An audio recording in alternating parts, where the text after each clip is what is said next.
ever since I got this bike, hindi ko pa napalitan yung brake pads niya. And if you're familiar with the Shirley Krampus, first gen itong Shirley Krampus ko, which means more than 5 or maybe 7 years na yung bike na ito. So sobrang tagal, nalimutan ko na kung kailan ko siya nabili. Anyway, yung brake pads pala is Avid BB7 and dapat nang palitan yung brake pads niya. Unfortunately, wala akong mahanap na original pads. Although maraming third-party pads online, pero galing China, which means 1 to 2 weeks bago ko siya makuha. So no choice but to wait and hopefully maganda yung China replacement pads. Which brings us to how I ended up getting the Zoom DB-680. Pag nag-search ka ng BB7 brakes sa Shopee, ang unang lalabas sa search result ay etong Zoom DB680. Mukhang nilagay nila yung BB7 keyword sa product ad nila. And with 1,200 units sold, na-curious ako, and since it's less than 900 pesos and locally available, napa-add to cart ako. After a few days of waiting, eto na siya. Buti mabilis mag-ship yung seller. First impression, medyo hindi ganun ka-smooth yung finish niya. Makikita mo yung casting marks. Pero for its price, I guess acceptable na ito. What's more important is yung performance. And speaking of performance, ang main selling point nitong brakes nito ay yung double-sided clamping mechanism. Compared to something like the BB7 na isang side lang yung gumagalaw pag nag-brake. Sa pad adjustment naman, kailangan mo ng hex or Allen key to adjust yung pads niya. Mas okay pa rin yung BB7 kasi pwede mo siyang ma-adjust na walang tools. Wala din palang sinabi kung ano yung compound ng pads, kung metallic or resin pads. And wala ding info kung ano yung recommended cable pull ng brakes, kung short or long pull.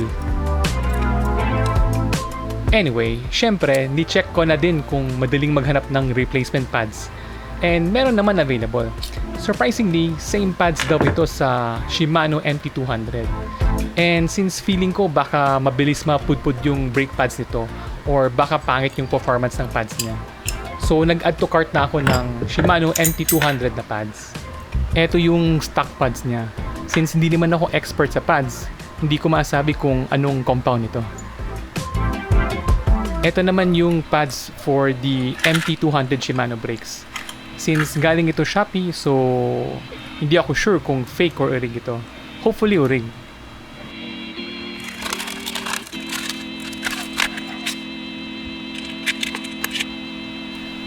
Compare lang natin yung Zoom and Shimano pads. Mukhang the same naman sila.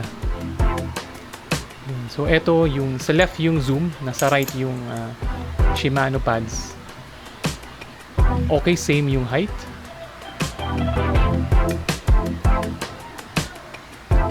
And parang mas malapad konti yung Shimano na pads. Konti lang naman. Hopefully kakasya ito dun sa Zoom na brakes. Anyway, try natin kung kakasya. Hopefully pasok.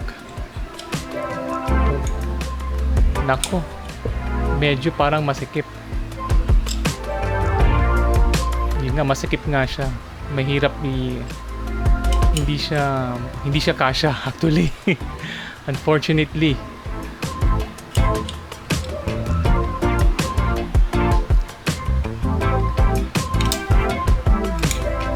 So, yun, hindi pwede yung MT200 na Shimano pads dito sa Zoom. Hindi ko sure kung bakit, baka fake yung nakuha kong Shimano. Pero ayaw niyang kumasya. Mas malapad konti yung Shimano compared dun sa Zoom na pads. Anyway, kabit lang natin ulit yung stock pads.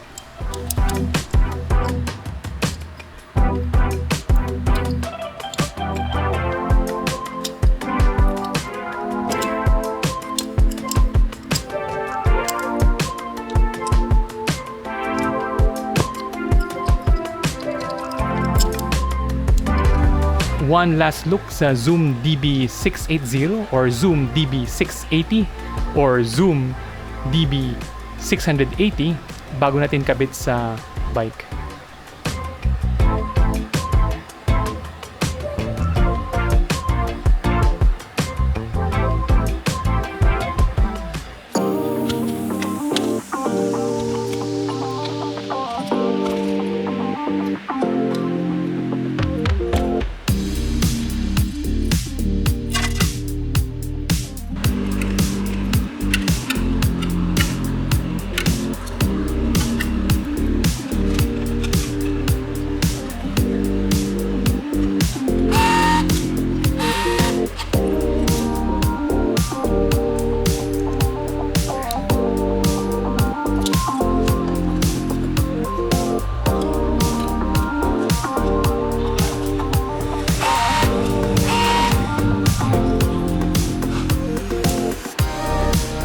bago natin kabit yung new brakes, set natin yung cable barrel adjuster sa lowest setting niya.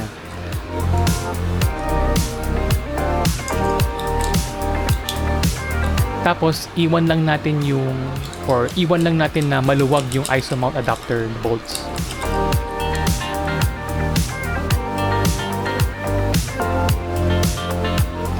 And finally, set natin yung pads sa open position.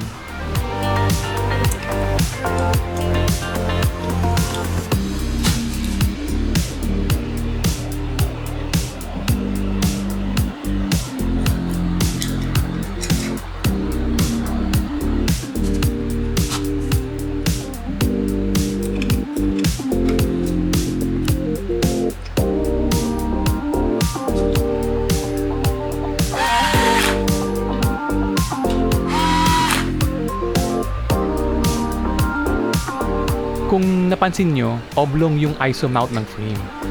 Naka-horizontal dropout kasi yung Shirley Krampus. So, kailangan mo i-align yung brakes sa posisyon ng rear axle.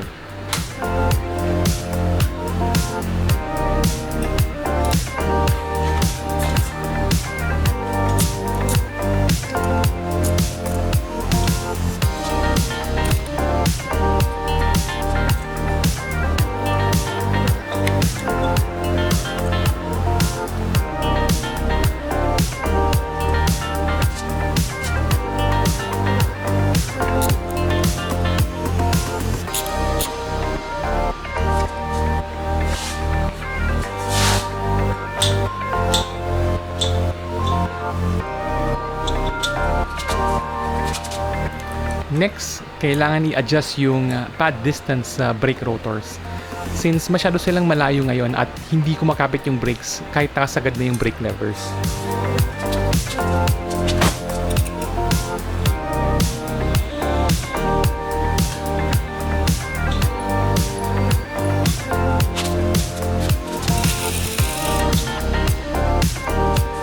And finally, to finish the installation, squeeze the brake levers to engage the brakes and then tighten the post-mount bolts to complete the installation.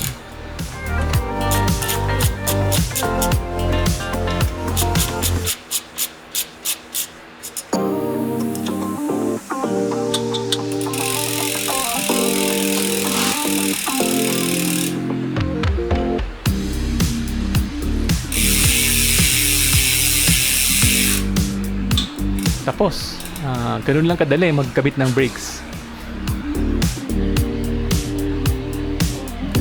Sa front brakes naman, since naka 180mm yung front brake rotors ko, kailangan ko palitan yung ISO mount adapter.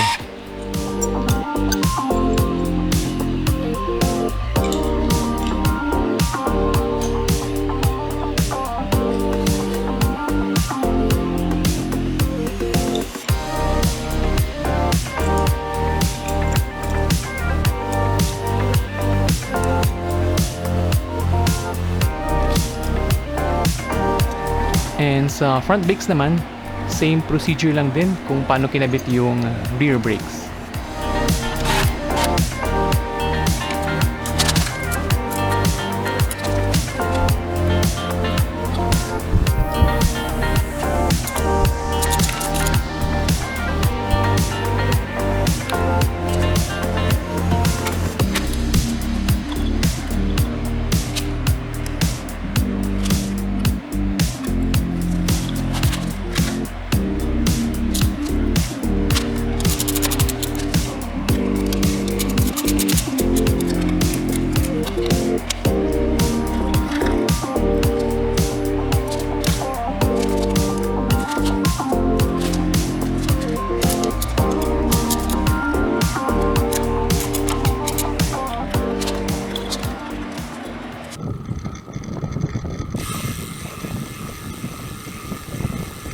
Okay, eto na yung review ko sa brakes.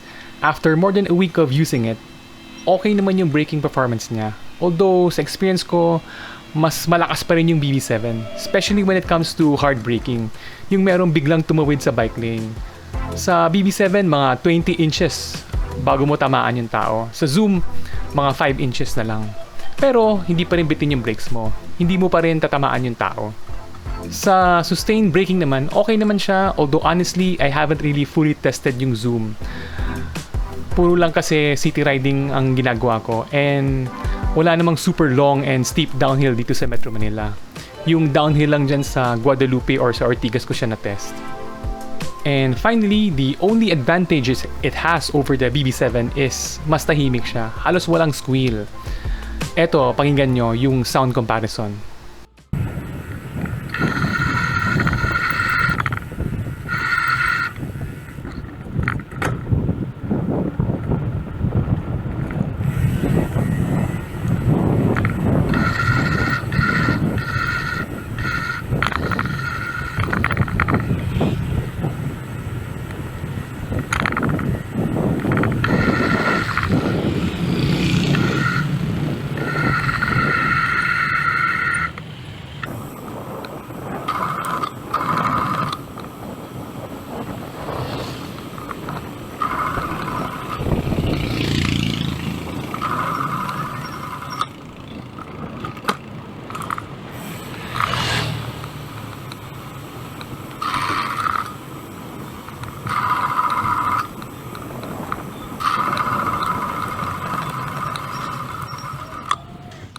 Ultimately, for city riding or perhaps light trails, it's more than enough. For less than 900 pesos a pair or set, yung price to performance ratio niya is really hard to beat. In short, super sulit talaga siya.